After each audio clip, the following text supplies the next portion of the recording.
What's going on, my people? Hello and welcome to another video of mine. It's Kemal AA, and this is another Chelsea transfer news daily video for you guys, where I keep you guys up to date with all the latest Chelsea news and some interesting updates. Ashraf Hakimi finally is a massive update on him. Chelsea have put in a second offer after the first one was officially rejected by Inter Milan. We'll be delving into all the reports, potential player swap deals as well.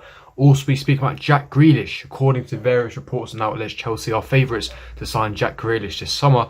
We'll also be speaking about Marcos Alonso being potentially used to make way for Ashraf Hakimi, and Lazio pursuing Kepa Arrizabalaga and also offering to pay 50% of his wages on a one-year-long loan deal for, of course, Moussa Sarri, their new appointment. But before I do get into all of it, make sure you smash the like button, subscribe, hit the bell notification, and comment down below your thoughts, opinions in the comment section below. But without further ado, let's get straight into this news daily. And starting off with the first news story, and it's in regards to Jack Grealish. Now, according to Football London, this broke late last night, and there was some actual reports and outlets linking Jack Grealish to Chelsea early this morning in the early hours. And they're stating that Chelsea are amongst the favourites to sign Aston Villa midfielder Jack Grealish this summer. Now, as you delve into the article, I read the article, and there's not much detail. It's a bit of a nothing story. However, there are some concrete links, I would say. Now, the reason for this is Chelsea, of course, are in the market for a creative player. We are in the market for a forward.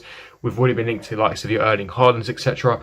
And Chelsea being interested in Jack Grealish is a bit of a surprise to me. You know, we haven't really been heavily linked to him. This is the first time that we're actually hearing his name being linked to Chelsea.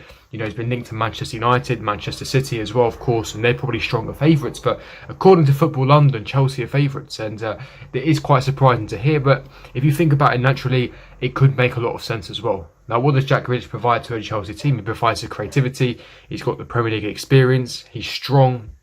He's got a lot of technical ability, and he's a flair player. And one thing that's missing in the forward line of Chelsea is that flair. We're missing that flair, you know, that cutting edge going forward. We're not creating enough chances. We're not scoring or assisting enough goals. Now, a lot of people will counter that argument. It will be counterintuitive and say, well, actually, no, we create a lot of chances. Timo Werner's missed a lot of sitters. We haven't put our chances away. But people need to understand that you need to be looking a lot deeper into these metrics. You know, XG is a fantastic metric that I use a lot of the time.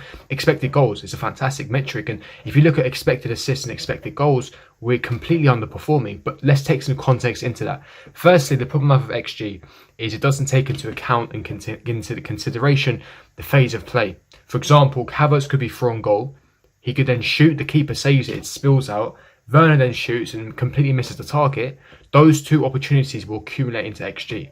But that doesn't make any logical sense, because if Havertz puts a chance away initially, the Werner chance doesn't accumulate. So therefore, XG could be a bit misleading at times. So you need to take that into consideration and take it with a pinch of salt. In terms of the metrics for creating chances, we create a lot of low quality chances. If you look at the XG, we create a lot of chances, but a lot of these chances are low quality. Again, if you sign Erling Haaland, yes, your output is going to improve, your productivity in front of goal. You are going to score more goals. Correct, that's a fact. He's going to exponentially improve our front line. But a player like Jack Grealish, who essentially unlocks defences with his fantastic dribbling capability, his creativity, his breaking of the lines, his movement in the half space in between lines, his passing, and of course he's a fantastic player. There's a reason why Pep Guardiola is on his knees for a player like Jack Grealish, who's going to cost between 80 to 100 million pounds because of the quality of player that he is. You know, he's in the England national team now, and he's just a superb player. For me, I would be for this move. I would advocate for this move. I would even go as far as say that Chelsea should pay around 100 million pounds. I think that he is actually worth it because of the quality that he brings. He's dribbling. He's very, very technical, a very techie player. As I said, superb dribbling, moving in the lines, shooting, passing. He's a complete midfielder, and of course he can play in that front three in the forward line. He's obviously you can offer that versatility to the forward line for Chelsea, and I think Chelsea should do this deal. But of course, I don't want it to compromise a potential deal for Erling Haaland. If we splashed 100 million pounds on Jack Grealish, I can't see Chelsea buying Erling Haaland. For me, it's a case of you sign Jack Grealish or you sign Erling Haaland, and if that's the case, I'm picking Erling Haaland. Because even though we create a lot of low quality chances, I still think that having a generational superstar like Erling Haaland is still going to improve your front line a lot more compared to signing a Jack Grealish. Of course, is going to offer a lot in terms of creativity, because of course he offers another dimension. So I'm picking Erling Haaland over Jack Grealish. But if there was a universe, if there was a potential way we could sanction both of these moves, I think Chelsea should be all over it because he's quality. And I think that if any Chelsea fan is saying no to that Grealish, I want to have a word with you because he's a top quality player. And any Aston Villa fans watching, or any fans that watch the Premier League matches in general, you'll know what I'm talking about. He's a top quality player, very, very technical, and I would love him at Chelsea. But let's see, at the moment it's just first links, it's just rumours. There's nothing concrete yet. So anything concrete on Jack Grealish, I'll let you guys know. Now moving on to the next report, and it is in regards to Ashraf Hakimi. Now according to various reports, Chelsea have placed a second bid offering €50 million plus Emerson Palmieri to lure Ashraf Hakimi to London, to West London, to Stamford Bridge. Now according to new reports, fresh reports, they're saying that according to Corriere dello Sport, Italian publication of course, Inter Milan would prefer Marcos Alonso of Emerson Palmieri, whether it is in a deal for Hakimi or not. Now, a couple of days ago, I gave you guys another transfer daily, and I said that clubs in the real world, in reality, they like cash up front. They don't like player swap deals because they like to keep their investors and their shareholders and their third party investors happy. Because if you get the full cash in, then you can pay off dividends. By having player swap deals, you can't pay any sort of dividends. So of course, it keeps your investors unhappy. In terms of that, they like to keep to balance the books. They like to keep the finances in the green. That's why a lot of these clubs in the financial and accounting world, they like to, of course, receive the cash and then do these deals separately to sign a player. So I wouldn't see that to make sense a lot. I think that if we did sell Alonso or Emerson to Inter Milan, we would do a separate deal for that. I think Chelsea would pay the full cash up front, whether that's instalments or the upfront cash to Inter Milan to sign Ashraf Hakimi. And then later on, a couple of weeks down the line, Inter Milan would then do a deal for 10 to 15, 20, whichever they prefer, Alonso or Emerson, to lure them to Italy, of course. So let's wait and see what happens with that. And it's interesting because, of course, Inter Milan, they will sell Hakimi this summer, whether they like it or not. They have to sell him because I've spoke about this before when we're linked to Lukaku. Inter Milan are in financial trouble. Yes, they got that venture capital from that US investment group, around £263 million, but you need to understand that they're in big financial trouble. It's the main reason why Antonio Conte left in the first place, because their ambitions are not matching. Inter Milan need a cash injection right now. Serie A, they're not paying enough money. The TV money is not as good there compared to the Premier League. They're still hurting for the matchday revenue because of the pandemic, of course. They need that immediate cash injection. So the only way to raise cash is, of course, by player sales. Raising that revenue from player sales. So again, they're going to have to be forced to sell Hakimi, who's, by the way, a world-class wing-back, and I'd love at Chelsea. Already spoken about his qualities of a player. And as I said, they're reluctant, they're adamant that they want their €80 million, which is around £65 million.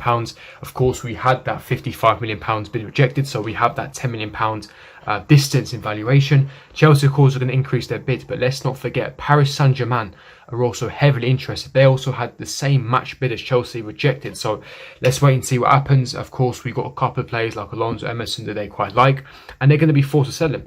Now, what's interesting, and the reason why I've titled this video as Chelsea favourites for Hakimi, and Hakimi potentially closing in on on signing for Chelsea, is that PSG are on the verge of signing Serge Aurier from Tottenham. Now, it's not confirmed. These are just some of these reports coming out from social media, and of course these outlets. They're stating that PSG are on the verge of signing Serge Aurier back from Tottenham Hotspur for around €20 million. Serge Aurier is a right back. If they sign Serge Aurier, how is there space or room or even funds or finances to fund or sanction a move like Ashraf Hakimi? Does that mean that they've diverted their attention away? Does that mean that they've given up on Ashraf Hakimi? They think that it's too expensive? In that case, Chelsea get a free run. So that's why I'm saying Chelsea could now potentially be favourites. We'll see updates in the next few days in regards to Hakimi, but this is mega news. If Serge Aurier is about to sign for Paris Saint-Germain, surely that rules out PSG. You can't have Aurier plus Hakimi plus, the right back they've already got at the club. So, as I said, if they sign Aurier, that could spell the end of their pursuit for Ashraf Hakimi, giving Chelsea a free run. So, exciting times, because as I've always said and maintained on this channel, Hakimi is a superb player. He suits the system. He suits what Tuchel wants to do at Chelsea. He can play through at the back. He can play forward at the back. He's versatile. He can play on the right-hand side. He can play on the left-hand side.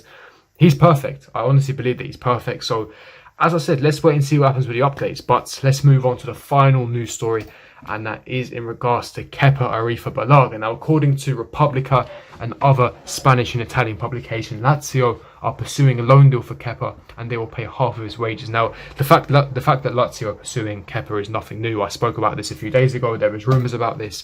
We know that, of course, Mauricio Sarri has been appointed at Lazio.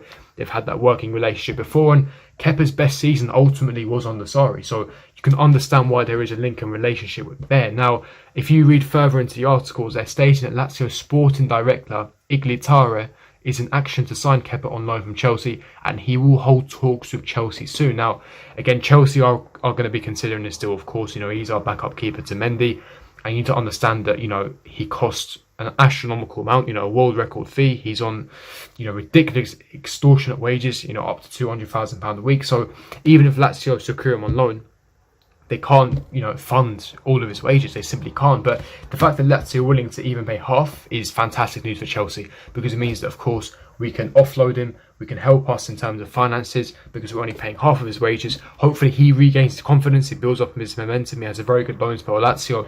We could potentially recuperate half of what we paid for Kepa, and then we can firm the L and move on.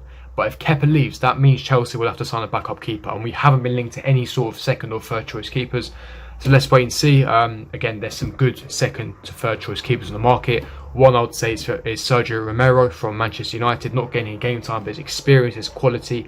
Again, he'd be financially realistic. So I would love a Romero at Chelsea if, of course, we did offload Kepa. I think it's best for all parties in terms of Kepa, in terms of Chelsea, in terms of Lazio, if Kepa does leave on loan to Lazio. So let's wait and see what happens. But that is me wrapping up the News Daily. If you did enjoy it, don't forget to smash the like button, subscribe, hit the bell notification. I'll see all of you guys for my next video. Peace.